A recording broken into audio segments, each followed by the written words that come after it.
Yo, welcome to the 10th episode of Get Your Nerd On with your boy P90 the rapper. This is Get Your Nerd On Daily, actually. You see how I fucked up that shit, but I saved it. It's issue number 10. We're going to be quick with this one, so let's get to the 5 points. In recent news, we just heard that Diablo 4 is going to have over 150 dungeons. So hey, if you're ready to dungeon crawl forever and ever and ever with 3 other buddies, I think it's going to be 4-player co-op, with 3 other buddies, then you got plenty of dungeons to explore. I mean, that's going to be hours of content, honestly, because dungeons have corners and dead ends and secret passages. So there's just going to be a lot to explore. Hopefully there's some really good weapons in those 105 dungeons or more. I'm excited. Next, supposedly for you football fans, the NFL will be making its own streaming app. They're considering it right now, but it's highly possible that they could. One of their deals with Yahoo just opened up, so now they can either go for a renew or they can just work on making their own app, which would start at $5 a month, and you would be able to watch NFL games, you would be able to get exclusive podcasts, and other short shows that they do regarding the NFL. Now, if you're a big football fan, that might be something better for you than having all these apps trying to figure this stuff out, especially in an age where most people don't really have cable anymore.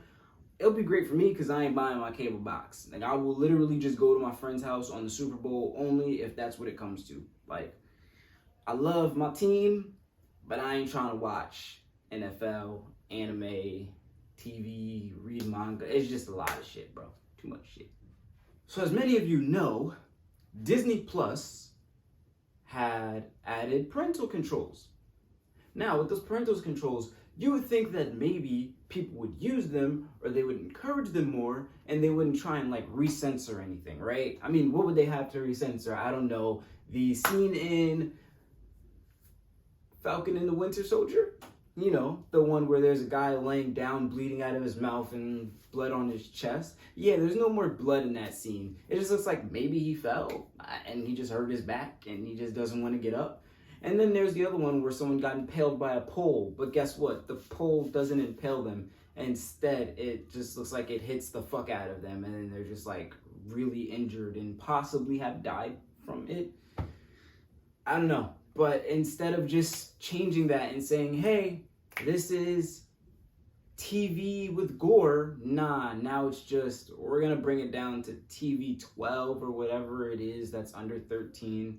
PG, something like that, and just take out all the blood. I don't understand what is wrong with violence in the shows, especially when you know, tell people, hey, there's violence in this show. There's gore in this show.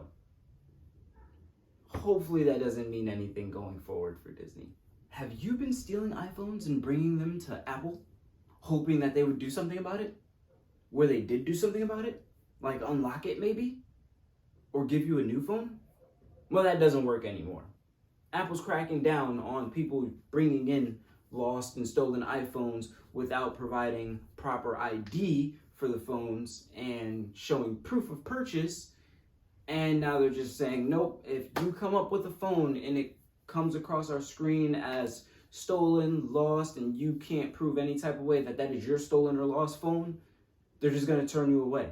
Now, it's unclear if they have to cooperate and submit tickets for law enforcement about these stolen devices that they flag.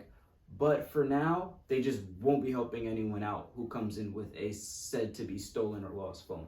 I mean, that's cool. It's going to deteriorate. It's going to stop people from like fucking stealing phones, maybe, because they're not going to be able to have anyone unlock it. I mean, there used to be a program that used to do it, but Apple's been like updating their fucking security every other week. So at this point, it's just going to be, there's no point of stealing an iPhone.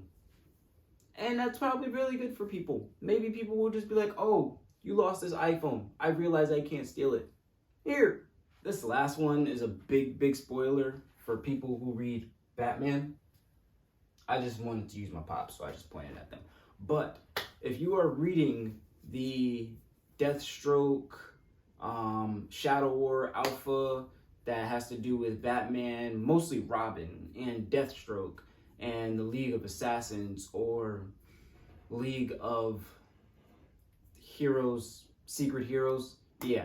Well, spoiler alert, someone in a Deathstroke costume maybe Deathstroke, just murdered Ra's al Ghul, shot him in the head during a speech, and then blew up the entire area. So now Ra's al Ghul is dead, and supposedly this will be a very long, permanent thing, just like Alfred is right now. I'm not gonna lie, that just kind of made me interested more in the story. I've been collecting Robin issues, but I haven't been reading them much. But now I think I might. It's a little sucky though, because from what I've seen, Batman and Robin aren't rekindling their relationship as father and son, and it's really upsetting to me. I think that there is enough trauma in the Bat family, and I think it's about time that everyone just hugs it out. Just hug it out. All right, that's it. Thank you very much for sticking around for the 10th issue of Get Your Nerd On Daily. We will see you again tomorrow.